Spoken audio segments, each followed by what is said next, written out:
Hello guys, ఇక్కడ చిన్న press మీట్కి వస్తే ఇక్కడ పక్కనే ఒక ఆఫీస్ ఉందని చెప్పారు. ఏదో డిస్కషన్లో వచ్చిందనమాట.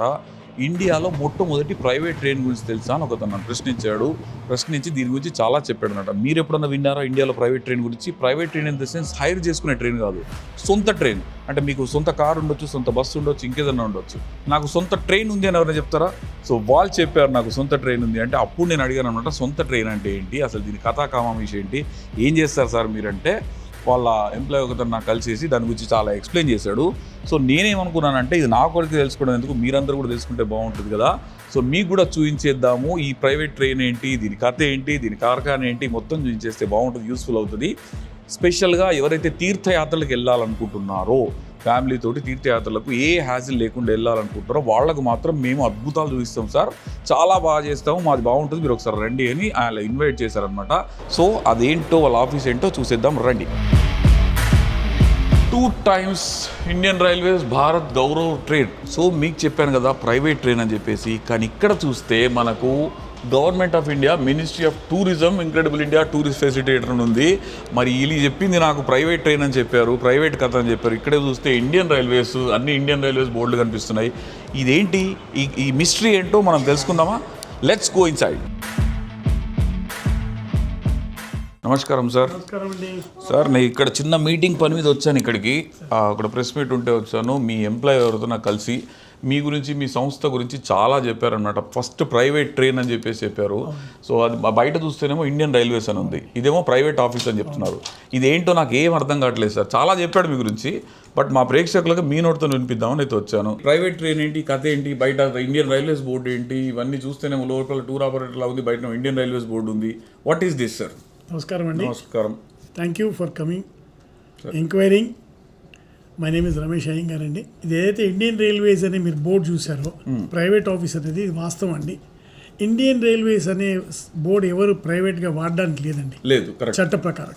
We are authorized only private tourist train operator with the help of Bharat Gaurav Rail Yatra Indian Railways. Our company's name is South Star. 2 times. Okay. We are licensed to run till 2027. To take people, అంటే ప్రజలని అందరినీ pilgrimage టూర్లో తీసుకెళ్ళడానికి కాశీ, అయోధ్య, అలాగే రామేశ్వరం, జైపూర్ అన్ని క్షేత్రాలకి తీసుకెళ్ళడానికి మాకు railways నుంచి పర్మిషన్ తీసుకొని ఒక ప్యాకేజ్ టూర్ లాగా కండక్ట్ చేస్తామన్నమాట.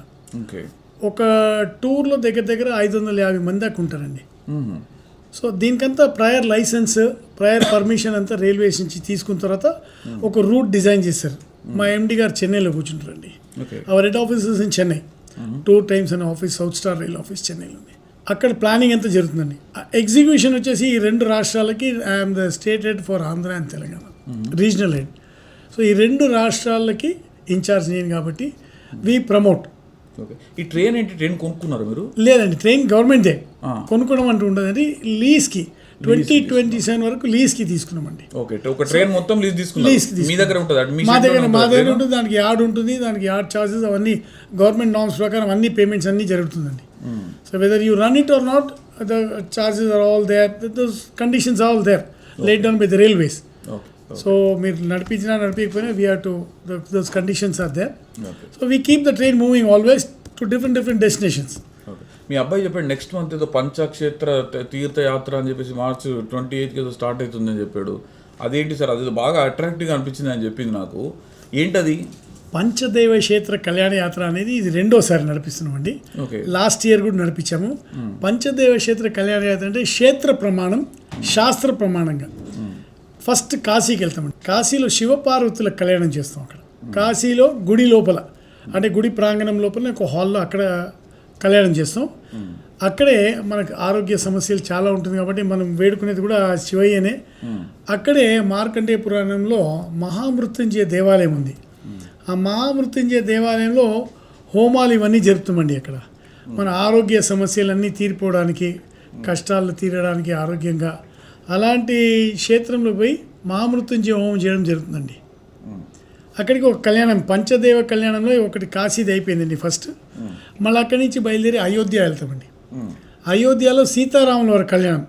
అంటే కళ్యాణం అయిన తర్వాత వీళ్ళు వెళ్ళి గుళ్ళు గోపురాలు దర్శనం చేసుకొని వస్తారండి యాత్రికులు. మళ్ళీ అక్కడి నుంచి బయలుదేరిన తర్వాత మథుర వెళ్తామండి. మథురాలో రుక్మిణి కళ్యాణం చేస్తామండి. అక్కడే పెళ్లి కాని వాళ్ళకి కాత్యాయని వ్రతం, అక్కడ కాత్యాయని అమ్మవారి గుడి ఉందండి, అక్కడ మనతో కూడా వచ్చే పురోహితులతో కాత్యాయని వ్రతం చేయడం జరుగుతుంది అక్కడ. మళ్ళీ అక్కడి నుంచి వెళ్ళి నైమిషారణ్యం వెళ్తామండి. నైమిషారణ్యంలో శ్రీనివాస కళ్యాణము, సత్యనారాయణ వ్రతము, అక్కడే చక్రతీర్థ స్నానము, సుదర్శన హోమం చేయబడుతుందండి. ఇదంతా మనతో కూడా వచ్చే పురోహితులు చేస్తారండి.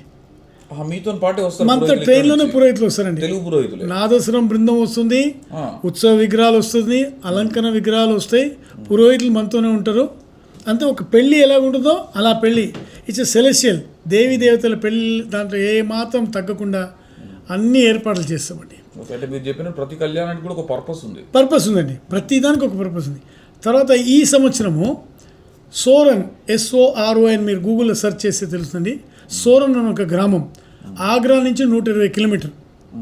ఆ గ్రామంలో భూవరా స్వామి కళ్యాణము, భూవరా స్వామి హోమం చేస్తామండి. అది ఏంటంటే మనకు తిరుమలలో భూవరా క్షేత్రం ఉంది కదా సార్, వరాహ స్వామి. అవునండి, ఆ వరాహ స్వామి ఉద్భవించిన క్షేత్రం అది. తులసీదాస్ గారు ఎంత అద్భుతమైన క్షేత్రం అంటే తులసీదాస్ గారు జన్మించిన క్షేత్రం అది. తులసీదాస్ గారి జన్మక్షేత్రం అది. భూవరా స్వామి ఉద్భవించిన క్షేత్రం. మనకు కోర్టు కేసులు కానీ, మనకి EMIలు ఉన్నా కానీ, మన ఇల్లు కొనాలని ఎన్నో కొన్ని అడ్డంకులు వస్తుంటాయని ధర్మబద్ధంగానే నడుస్తుంటుందన్న. అలాంటి క్షేత్రంలో ఆ దేవి దేవతల మహిమ మనం ప్రే చేసే ఒక దృఢ నమ్మకం, మనం దేవుడిని ప్రార్థించే మన అన్ని కష్టాలని తొలగించమని. అలాంటి క్షేత్రంలో ఇలాంటి కళ్యాణాలు జరగడం జరుగుతుంది. సో ఇది ఏదైతే మా కంప్లీట్ యాత్ర ఉందో, క్షేత్ర ప్రమాణం, శాస్త్ర ప్రమాణం అండి. మా ట్రైన్లోనే ఒక డాక్టర్ ఉంటారండి, డాక్టర్ ఆన్ కాల్ ఉంటారు. ఎనీ ఎమర్జెన్సీ పక్కన రైల్వే నెక్స్ట్ స్టేషన్లో రైల్వే పోలీస్, రైల్వే వాళ్ళకి చెప్తే వాళ్ళు రైల్వే డాక్టర్స్ వచ్చేస్తారు. సో అన్ని రకాల ఫెసిలిటీస్ ఇచ్చి తీసుకెళ్తారు. అన్నీ ఉన్నాయండి. మొత్తం ఎన్ని రోజులు సార్ ఇది? వారం రోజులా? 10 days అండి. 10 days. 10 days లో మీరు 36 hours, 1.5 hours, 7-8 hours. 7 days మీకు క్షేత్రాల్లో తిరిగేది. అవునండి. 5 కళ్యాణాలు కూడా 5 కళ్యాణాలు పీస్ఫుల్గా అండి, ఏదో అడావిడిగా. ఎందుకంటే మాతో వచ్చే వాళ్ళందరూ ప్రయాణికులు ఆల్ ఓవర్ అబౌవ్ 60 years అండి. మీరు మా ఫీడ్బ్యాక్ తీస్తే మీకు అర్థమవుతుందండి. ఫీడ్బ్యాక్స్ ఇస్తాను నేను మీకు.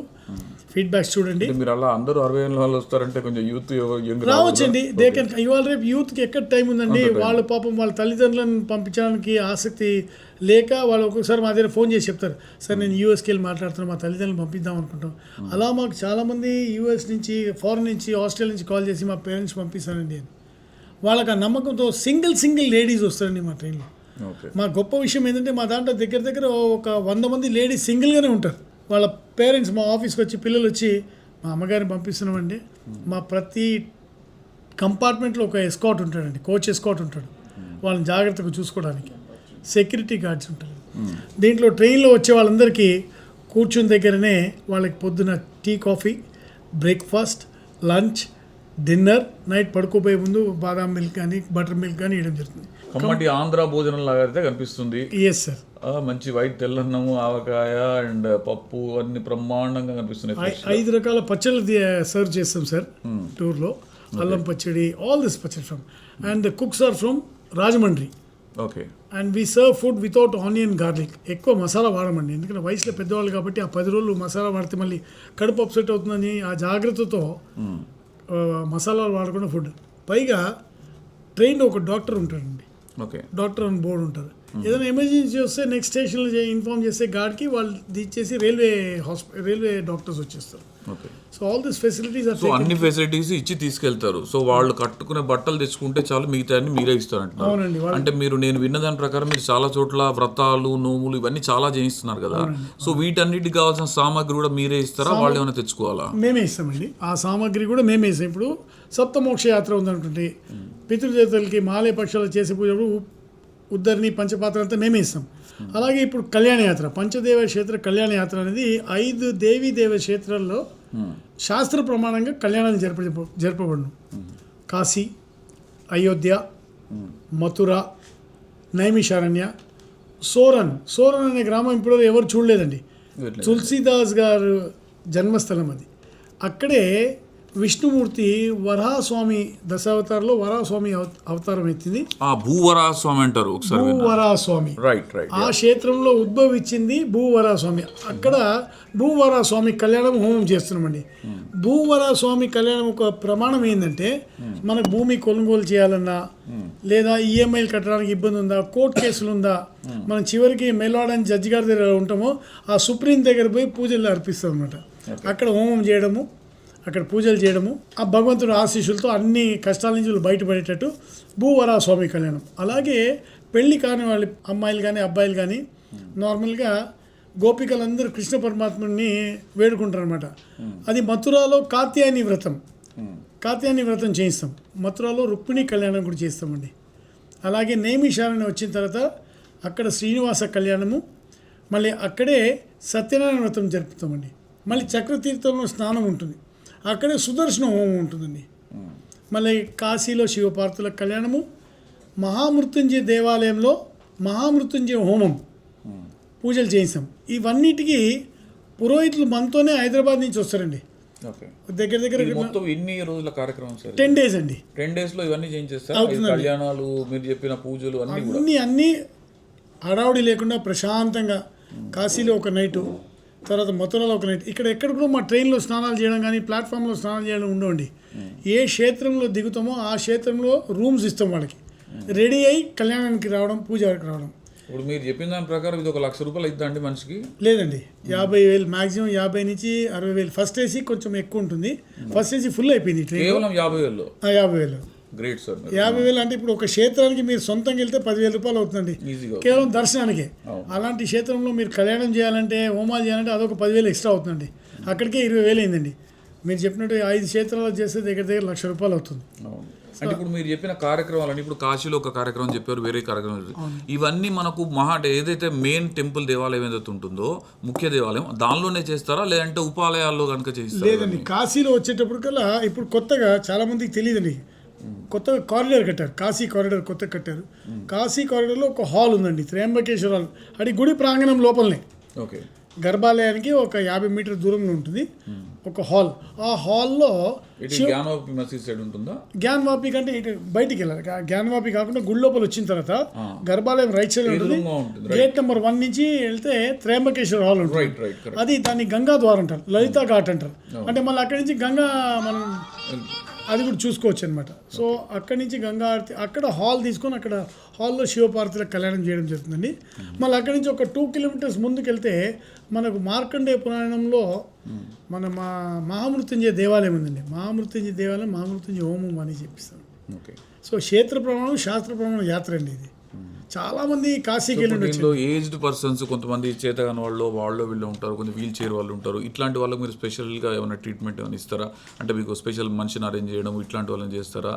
లేదంటే ఏజ్ లిమిట్ ఏమైనా ఉందా? ఇలాంటి వాళ్ళే రావాలి, హెల్త్ కండిషన్ ఉండే వాళ్ళే రావాలి, ఇట్లా ఇంకేమైనా ఉందా? మాకు ఖచ్చితంగా వాళ్ళకి చెప్పేస్తాం బుక్ చేసేటప్పుడు, నడవడానికి చేత కాకపోతే రావద్దు మాతో కూడా. ఇది కమర్షియల్గా చేసే యాత్ర కాదు సార్. మాకేంటంటే తీసుకెళ్ళామా, డబ్బులు వచ్చాయా, అక్కడ తీసుకెళ్ళి ఇబ్బంది పెట్టేది ఉండదు సార్.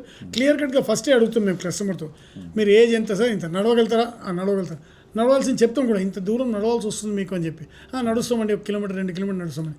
తర్వాత ఏజ్ ఎవరైతే నడవలేని ఉన్నారో వాళ్ళు ఏం చేస్తారంటే, మేము మా ఎస్కాట్ని ఎవరైనా తెచ్చుకుంటే అప్పుడు వాళ్ళు ఏం చేస్తారంటే స్లీపర్లో ఎస్కాట్ని, వాళ్ళు పాలేరుని ఎవరినో తీసుకొచ్చి స్లీపర్లో కూర్చోబెడతారు, స్లీపర్ టికెట్ తీసుకుంటారు. వీల్ చైర్ వాళ్ళు తెచ్చుకుంటారండి. ఆ వీల్ చైర్ ఫెసిలిటీ మేము మా కంపార్ట్మెంట్లో, ట్రైన్ అంతా మందే కాబట్టి ఆ వీల్ చైర్ కూడా మన ట్రైన్లోనే ఉంటుంది. ఎక్కడైతే ప్లాట్ఫామ్లో దిగుతాడో ఆ అబ్బాయి వచ్చేసి ఈ వాళ్ళ ఒక యజమాని తీసుకొని మాతో కూడా రావడం జరుగుతుంది. ఓకే, వాళ్ళు ఎస్కాట్ తెచ్చుకుంటారనుకున్నా కూడా మీరు మా ఎస్కాట్ మాతో ఉంటారండి. ప్రతి కంపార్ట్మెంట్లో ఒక కోచ్ మేనేజర్ ఉంటాడు. కోచ్ మేనేజర్ హెల్ప్ చేయగలుగుతాడు. అంటే రెండోది ఏంటంటే వీళ్ళు 10 రోజులు లగేజ్ పెద్దగా తెచ్చుకున్నా కూడా లగేజ్ మోయాల్సిన అవసరం లేదండి. మేము ఒక బ్యాగ్ ఇస్తామండి. ఆ బ్యాగ్లో ఆ 2 వస్త్రాలు, ఫ్రెష్ అప్ అవ్వడానికి 2 వస్త్రాలు, బ్రష్, పేస్ట్ తెచ్చుకుంటే చాలండి. అక్కడికక్కడ they carry only 1 luggage. Rest all luggage is in the train only. దానికి ఒక సెక్యూరిటీ ఉంటుంది, సీసీగా కెమెరా ఉంటుంది. సో ఇప్పుడు ఒక 500 మందిని తీసుకెళ్తారు కదా రఫ్గా, నాకు తెలిసి ఒక ట్రైన్ అంటే ఒక 500 మంది బర్త్లో 500 మందిని తీసుకెళ్తారు. సో ఇంతమందిని ఇలా మేనేజ్ చేస్తున్నారు సార్? అంత పెద్దవాళ్ళు ఉంటారు, చిన్నవాళ్ళు ఉంటారు, అందరూ ఉంటారు కదా. వీళ్ళు కాక మీ స్టాఫ్ ఎంతమంది ఉంటారు? ఇవన్నీ మేనేజ్ చేయడానికి మీరు ఎలా చేస్తున్నారు? మా స్టాఫ్ 100 మంది ఉంటారండి. ఓకే, వంట టీం కాకుండా, క్యాటరింగ్ టీం కాకుండా 100 మంది స్టాఫ్లో ఎట్లంటే ఈచ్ అండ్ ఎవ్రీ కోచ్లో ఒక కోచ్ ఎస్కాట్ ఉంటాడండి. ఆ కోచ్ ఎస్కాట్ ఏం చేస్తారంటే వీళ్ళందరితో కోఆర్డినేట్ చేసి కింద దిగిన తర్వాత బస్ నెంబర్ రాసుకోవడం, వాళ్ళు ఎక్కించడం అనేది కోచ్ ఎస్కాట్ పని. తర్వాత క్లీనింగ్ స్టాఫ్ ఉంటారండి. ఎప్పటికప్పుడు ఇప్పుడు కాఫీ టిఫిన్ తాగుతూ ఉంటారు నార్మల్గా చేయి జారుతుంది, అప్పటికప్పుడు మొత్తం క్లీనింగ్ స్టాఫ్, మొత్తం శానిటరీ స్టాఫ్ అంతా ఒకరు ఉంటారండి. సెక్యూరిటీ గార్డ్ బయట నుంచి ఎవరు వచ్చి చాయ్ కాఫీ అమ్మడానికి లేదు. టీ కాఫీల నుంచి డిన్నర్ వరకు మేమే వాళ్ళు ఇక్కడ కూర్చున్నారు ఆ ప్లేస్లో వాళ్ళకి అందిస్తామండి. కూర్చుని ప్లేస్లోనే వాళ్ళతో ఏం రిక్వెస్ట్ చేస్తామంటే మీరు వచ్చేటప్పుడు మాత్రం ఒక స్టీల్ ప్లేటు గ్లాస్ తెచ్చుకోండి, ఎందుకంటే మేము ఇచ్చే పేపర్ ప్లేట్ని హోల్డ్ చేయడానికి, ఓకే, కింద పడిపోకుండా, అంతేగాని ఆ ప్లేట్లో తినడానికి కాదు. అలాంటి ఫెసిలిటీస్ అంతా వాళ్ళకి చెప్తాం, ఇలా తీసుకురండి అని చెప్పి. దాంట్లో మళ్ళీ 3 సర్వింగ్ స్టాఫ్ ఉంటారండి. సర్వ్ చేయడానికి వరుసగా ఐటమ్స్ అన్నీ తీసుకొచ్చి సర్వింగ్ స్టాఫ్ ఉంటుంది. అంటే ఒక కోచ్లో మినిమం 6 to 7 స్టాఫ్. అట్లాంటిది మాది 12 కోచెస్ సార్. 12 కోచెస్లో ఈ 7 members in each coach, plus cleaning staff, cutting staff, shifts, main chefs, వీళ్ళందరూ ట్రైన్లో ఉంటారు అనమాట. సో జనరల్గా మనం చూస్తే టూర్ ఆపరేటర్ ఊళ్ళో తీసుకెళ్ళాలని చూస్తే ఒక వంట మనిషిని, ఒక 2 వంట మనుషుల్ని, వంట సామాన్లు మాత్రమే తీసుకెళ్తారనమాట. మిగతా సెక్యూరిటీ రీజన్స్ చాలా ఉంటాయి. అంటే ట్రైన్లో వెళ్తున్నప్పుడు మన సేఫ్టీ ఎంత, మనం పడుకున్నప్పుడు బయట నుంచి వస్తారా, దొంగలు వస్తారా, ఇవన్నీ చాలా ఉంటాయి. మన నార్త్ సైడ్ టూర్లు కనుక కాశీ ఇవన్నీ వెళ్ళే వాళ్ళని చూస్తే చాలామంది వెళ్ళి నగలు పోడగొట్టుకోవడం, అది పోడగొట్టుకోవడం, ఇట్లాంటి చాలా మనకు కంప్లైంట్స్ వస్తూ ఉంటాయి. సో మనకు ప్రైవేట్ ట్రైన్ అడ్వాంటేజ్ ఏంటి అని మీరు అడగొచ్చు. సో ప్రైవేట్ ట్రైన్ అడ్వాంటేజ్ ఏంటంటే ఇక్కడ వీళ్ళ ప్రైవేట్ సెక్యూరిటీ ఉంటారు, అన్నిటికీ ఒక రెస్పాన్సిబిలిటీ ఉంటుంది, జవాబుదారీతనం కూడా వీళ్ళు తీసుకుంటారు. అండ్ మన లగేజ్లు మోసుకొని వెళ్ళాలి, ప్రతి చోటికి వెళ్ళాలనే ఫెసిలిటీస్ లేకుండా వీళ్ళైతే అద్భుతమైన ఫెసిలిటీస్ ఇస్తున్నారని నాకైతే అనిపిస్తుంది. కరెక్ట్నా సార్ నేను చెప్పింది? 100% కరెక్ట్ సార్. దానిలో ఏ మాత్రం దోకలేదు. మీరు చెప్పింది అన్నీ మీరు విజువల్గా చూడొచ్చు. వచ్చి మాతో కూడా ప్రయాణించిన వాళ్ళని అడగొచ్చు, కావాలంటే నేను రెఫరెన్సెస్ ఇస్తానండి. ఎందుకంటే నాకు తెలిసిన వాళ్ళు చాలామంది పెద్దవాళ్ళు కాశీకి వెళ్ళినప్పుడు, లేకుంటే టూర్కి వెళ్ళినప్పుడు ఈ మంగళసూత్రం పోయిందని, లేకుంటే ఇంకేదో గాజులు పోయినాయని, ఇలాంటి చాలా సెక్యూరిటీస్ అని చెప్తుంటారు. అంటే నేను ఎందుకు అడుగుతున్నానంటే, ఇప్పుడు మీరు చెప్పే 50,000 ఎంత ఛార్జ్ చేసి కొంతమందికి ఎక్కువ అనిపించవచ్చు. ఇప్పుడు ఒక తులం బంగారం పోయిందనుకోండి, ఓ 2 లక్షలు, 1.5 పోతుంది ఇవ్వాలన్న రేట్ ప్రకారం. సో అట్లాంటి వాళ్ళు కొంచెం ఈ యాంగిల్లో కూడా ఆలోచిస్తే సేఫ్టీ కూడా ముఖ్యమే. మనం పోయి రావడం ఎంత ముఖ్యమో సేఫ్టీ కూడా ముఖ్యమే కదా. సో అట్లాంటి యాంగిల్లో ఆలోచిస్తారని నీకు చెప్పాల్సి వచ్చింది. నాకు చాలామంది, అంటే మీ ఇంటి పక్కల చుట్టుపక్కల చూసుకుంటే చాలామందికి అడిగి చూడండి, కాశీ వెళ్ళొచ్చిన వాళ్ళనో లేకుంటే నార్త్ సైడ్ టూర్ వెళ్ళొచ్చిన వాళ్ళని అడిగి చూడండి, ఏదో ఒక స్టోరీ బిహైండ్ ఒక టూర్ మొత్తంలో ఒకటి ఏదో ఒక లాసింగ్ వస్తువు కానీ, బంగారంగా, ఇట్లాంటివి చాలా ఉంటాయి. సో అట్లాంటి కాకుండా మీరు ఇందులో హ్యాపీగా వెళ్ళి రావచ్చు నా ఉద్దేశం. మా ట్రైన్లో మేము హెచ్చరిస్తాం, పబ్లిక్ అడ్రస్ సిస్టమ్ ఉంటుందండి, మైక్లో అనౌన్స్ చేస్తాం, మీరు నగలు ధరించొద్దు, జాగ్రత్త. నైమిషారంలో స్పెషల్లీ చెప్తాం, మంగళసూత్రం కొట్టేస్తారు, జాగ్రత్త జాగ్రత్త జాగ్రత్త. ఒక 2 ఇన్సిడెంట్స్ అయినాయి, మళ్ళీ అక్కడికక్కడ పోలీస్ కంప్లైంట్ చేసి వాళ్ళకి తెలుస్తుంది కదా లోకల్ దొంగలు ఎవరో ఇట్లా సౌత్ ఇండియా నుంచి వచ్చారంటే మళ్ళీ పట్టించి వాళ్ళు తర్వాత నగలు అప్పచెప్పడం జరిగింది కూడా. ఇందిరా సినిమాలో ఎందుకంటే వాళ్ళు లోకల్ టూరిస్ట్ కాబట్టి మేము అక్కడిక్కడే నైమిషారంలో పోలీస్ స్టేషన్లో కంప్లైంట్ ఇప్పించి నగలు ఇప్పించిన రోజులు ఉన్నాయి. వాళ్ళు ఎంత జాగ్రత్తగా చెప్పినా కూడా వాళ్ళు ఏదో జాసలు ఉంటారండి, చక్రతీర్థంలో స్నానం చేస్తారు, పట్టించుకోరు. వాళ్ళ వెనకాలనే ఎవరో ఒకళ్ళు దొంగలు ఉంటారు, చేతి వాటం చేసే వాళ్ళు ఎక్కడైనా చేస్తారండి. మేము జాగ్రత్త చెప్తామండి ప్రతి క్షేత్రంలో. And we tell them not to carry any costly gadgets. అంటే మనకు జనరల్గా మన వాళ్ళందరికీ అన్ని నగలు తీసేస్తారు, ఉంగరాలు తీసేస్తారు, అన్ని మంగళసూత్రం అయితే కంపల్సరీ క్యారీ చేస్తారు. అది ఒక సెంటిమెంట్, ఒకసారి పడిందంటే చివరి దాకా సెంటిమెంట్, దానికి మనం ఏం చేయలేము. అది పోతుంది అనుకున్నా లేకున్నా అది పోయినామా అనే కానీ మనం వేసుకోకుండా కూడా మనం చెప్పలేము. కాబట్టి దానికి మీరు ఆ సెక్యూరిటీ జాగ్రత్త సెక్యూరిటీ మేడం కరెక్ట్ ఖచ్చితంగా ఇస్తామండి. కోచెస్ కూడా వాళ్ళతో కూడా ఉంటారు క్షేత్రంలో, అమ్మ జాగ్రత్త, ఎందుకంటే వాళ్ళు కూడా వాళ్ళ బ్యాగ్స్ ఏమైనా ఉన్నాయి అనుకోని ఇతను జాగ్రత్త పరుస్తారు. వాళ్ళు స్నానానికి వెళ్తారు చక్రతీర్థంలో, ఈ ఎస్కాట్ బ్యాగ్స్ అన్ని జాగ్రత్త పెట్టుకుంటారు. అక్కడ పెట్టేసే కోతులు కానీ ఎవరైనా మనుషులు తీసుకెళ్ళిపోతారు ఆ భయంతో ఇతను జాగ్రత్త పరుస్తారు అనమాట. వచ్చిన తర్వాత ఎవరు వాళ్ళ బ్యాగ్ తీసుకుని వెళ్ళిపోతారు. అవన్నీ జరుగుతుంటాయి. మనం ఏమంటారు కదా, మంచి ఏవైతే సుమ్మ సంచి చూసిపోయింది అంటారు. సో అట్లాంటివి జరుగుతుంటాయి. ఓకే, మీ కాన్సెప్ట్ అయితే చాలా బాగా నచ్చింది సార్ నాకు. డెఫినెట్గా మా ప్రేక్షకులు ఎవరైతే చూస్తున్నారో వాళ్ళకు కూడా చెప్తున్నాను, ఎవరైనా వెళ్ళాలనుకుంటే March 28 అయితే వాళ్ళ టూర్ స్టార్ట్ అవుతుంది. సో ఈ టూర్లో మీరు రిజిస్టర్ చేసుకోవాలంటే మీ కింద నెంబర్ డిస్ప్లే చేస్తాను, మీరు మాకు కాల్ చేయొచ్చు, చేస్తే నెంబర్ వాళ్ళకి కనెక్ట్ చేస్తాము. సో ఆ నెంబర్స్ కాల్ చేయండి. ప్రైజెస్ కూడా చాలా తక్కువ ఉంటాయి. మీరు DM చేయండి, కింద మెసేజ్ చేయండి, మీకు నేను ప్రైస్ ట్యాక్స్ వాళ్ళ అది కూడా పంపిస్తాను మీకు. సో వాళ్ళకి ఇంకోటి ఏంటంటే మీరు అనుకోవచ్చు ఇది కొత్తగా పెట్టారంటున్నారు. కొత్తగా అంటే మనకు జనరల్గా కాన్సెప్ట్ అందరికి కొత్తగా తెలియచ్చు, బట్ వాళ్ళు ఆల్రెడీ 12 సంవత్సరాల నుంచి చేస్తున్నారు. ఇప్పటికి 1,50,000 నుంచి 2 లక్షల మంది వరకు టూరిస్టులను తీసుకెళ్లారు, అందరినీ సేఫ్గా తీసుకొచ్చారు. ఎక్కడ కూడా రిమార్క్ లేదు. నేను ఒకటి తీసుకునే ముందు వాళ్ళ దగ్గరకు వచ్చే ముందు చాలా ఎంక్వైరీ చేసి వస్తాను. సో ఇవన్నీ వాళ్ళ దగ్గర నుంచి ఎంక్వైరీ చేశాను, ఎక్కడన్నా రిమార్క్ ఉందా, ఇంకేదన్నా ఉందా, మనం చెప్పే ముందు అన్ని ఆలోచించాలని. ఎక్కడ రిమార్క్ అయితే లేదు. ఆల్మోస్ట్ వాళ్ళు చాలా ఇప్పటికీ కొన్ని 100s of టూర్స్ చేశారు. ఇన్ని సంవత్సరాల్లో. లైసెన్స్ అండ్ ఇంకా అంటే వాళ్ళది దీంతో పాటుగా ఇంకా వేరే టూర్ ప్యాకేజెస్ అవన్నీ కూడా ఉన్నాయి. ఇంకోటి ఏంటంటే ముఖ్యంగా వీళ్ళు జనరల్గా మనం తీర్థయాత్రలకు వెళ్ళినప్పుడు ఏదో టైం పాస్ చేస్తా రీల్స్ చూస్తూ పోతూ ఉంటాం కదా. సో అలా కాకుండా మీరు ట్రైన్ ఎక్కగానే ఇది ఒక నిత్యపారాయణ స్తోత్రమాలిక అని పుస్తకం అయితే ఇస్తారు. ఇందులో లలితా సహస్రనామాలు ఇట్లాంటివి చాలా ఉన్నాయి. ఏంటంటే భగవత్ యాత్ర చేసేటప్పుడు భగవన్నామ స్మరణతో చేయాలని ఒక మంచి సదుద్దేశంతో ఒక బుక్. అంటే ఇంకా వాళ్ళు ఇచ్చే ఫెసిలిటీస్ చాలా ఉన్నాయిలేండి, కొన్ని చెప్పారు కొన్ని చెప్పట్లేదు. ఇవన్నీ కూడా మనం ఇలాంటి చీరలు ఇస్తారండి. మెయిన్గా ఏంటంటే మీరు ఏదైతే 5 కళ్యాణాలు వాళ్ళు చెప్తున్నారో ఈ 5 కళ్యాణాలకు అందరూ కూడా యూనిఫామ్ మెయింటైన్ చేసేలాగా శారీస్ కూడా ఇస్తారు వాళ్ళే. అంటే మీరు కట్టే డబ్బుల్లో మీకు శారీస్, పూజ సామాన్ అన్నీ కూడా మీకు ఫెసిలిటీస్ అన్నీ ప్రొవైడ్ చేస్తారనమాట. సో ఇట్లాంటి శారీస్ ఇస్తారు. డ్రెస్ కోడ్లో చాలా నేను కొన్ని విజువల్స్ చూసాను, చాలా చక్కగా ఉన్నాయి. సో ఎవరైతే వినియోగించుకోవాలనుకుంటున్నారో కింద కనబడే నెంబర్స్కి కాంటాక్ట్ చేయండి. డెఫినెట్గా మీకు అన్ని రకాల అసిస్టెన్స్ అయితే ఇస్తారు వాళ్ళు. Okay, thank you so much. And గురువు గారితో మనం ఒక స్పెషల్ పాడ్కాస్ట్ కూడా మనం డిజైన్ చేసుకుందాం మన స్టూడియోలో కూర్చోబెట్టి. ఇదేదో రఫ్గా నేను క్యాజువల్గా వచ్చాను, ఒక ఫుల్ ఇన్ఫర్మేషన్ ఇచ్చే ప్రయత్నం కూడా చేస్తాను. ఎందుకంటే నలుగురికి ఉపయోగపడాలా, చాలామంది వెళ్తుంటారు, ఇబ్బంది పడుతుంటారు, అలాంటి వాళ్ళకి ఉపయోగపడాలనే ఉద్దేశంతో చేస్తున్న video. Okay, thank you so much. Channel కొత్తగా చూసేవాళ్ళు ఛానల్ సబ్స్క్రైబ్ చేసుకోండి, పాతగా చూసేవాళ్ళు లైక్ చేయండి, వీడియో ఎలా ఉందో కామెంట్ చేయండి. ఇంకేదైనా డౌట్స్ మీకున్నా కూడా కింద కామెంట్స్ రూపంలో తెలియజేయచ్చు. Thank you so much. Sriram, జై హింద్.